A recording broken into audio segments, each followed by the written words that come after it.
Les ministres des Afriques, Caraïbes et Pacifique, ACP en sigle, s'inscrivent dans la démarche de la révision de l'accord post-Cotonou qui les lie à l'Union européenne. À cette 109e session du Conseil des ministres de l'ACP, ouvert ce 21 mai à Bruxelles, Jean-Claude Gakosso, ministre congolais des Affaires étrangères, en même temps représentant de l'Afrique centrale, à cette réunion, a exprimé sa satisfaction sur le consensus trouvé autour de l'article 8 dans le cadre des accords ACP-Union européenne qui est un enjeu non négligeable pour cette organisation africaine.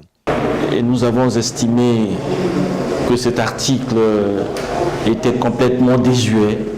Pourquoi? Parce que cet article place les pays ACP sous la tutelle et sous le diktat de l'Union européenne, ce qui est insupportable et inacceptable de nos jours, parce que l'Union africaine, je pense qu'elle atteint son âge de maturité, elle s'est structurée, elle s'est imposée sur la scène mondiale.